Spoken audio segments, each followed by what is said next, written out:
Once upon a time there was a boy who lived on a farm with his father Yin. The boy was called Wo. Wo was a quiet boy who liked to think a lot about everything. One day, Wo was sitting by the river. In the reflection of the water, the boy saw a man dressed in a yellow cloak, riding a white horse. The man had 4 servants with him, one of whom was holding a parasol over the man to protect him from the sun. Wo got startled when the man suddenly was standing before him. "Son of Yin," spoke the yellow horseman. "May we rest at your house for a while?" Wo got up and bowed. "Noble lord, I would be pleased to invite you into my home." The boy's father, Yin, who worked on the land, saw his son coming from a distance with the yellow horseman and followed by the 4 servants. He greeted his guests and prepared a delicious dinner. They were all seated at the table and were making pleasant conversation. Wo didn't speak a word. He was listening closely to the conversation and was observing the strange visitors. After dinner, the stranger got up and said, "Farmer Yin, I want to thank you for your hospitality." Wo walked the visitors outside. He noticed that the servant was holding the parasol upside down when passing through the garden gate. The yellow horseman parted ways by saying, "The day after tomorrow I will return." The boy answered, "You are always very welcome, noble lord." "How did this stranger know my name when I have never met him before?" thought Yin to himself. Wo was thinking the same. "Father, I noticed that the feet of the stranger and his servants were not touching the ground. Neither were the hoofs of the horses. Also, the horses didn't have hair, but scales. I also saw," the boy continued, "that the strangers disappeared in the clouds above the mountains." The farmer said, "I don't know what to make of this.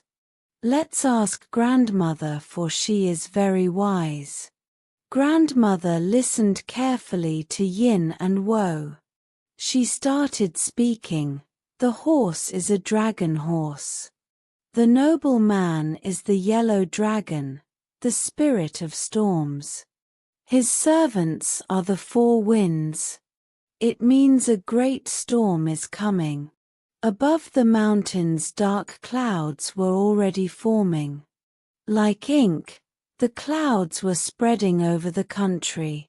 In the morning a violent storm erupted. The storm was so fierce, no one had ever experienced anything like it. The river rose up and covered the whole country with water. But the farm and land of Yin remained dry. Wo bravely spoke to himself, "I think the upside-down parasol and the promise of the yellow dragon to return again means something. We don't have to fear, nothing will happen to us." That night the storm calmed down and the next morning the sun was shining.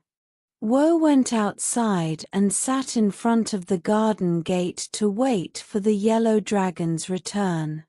"I promised to return, but I am only here to give you something," spoke the yellow dragon. He took a scale from his horse and gave it to Wo.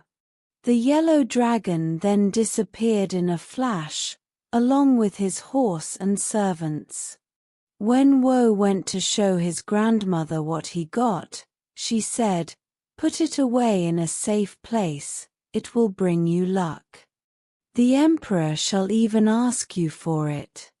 The emperor heard that the storm had ruined many houses, except for the one house that was totally unharmed.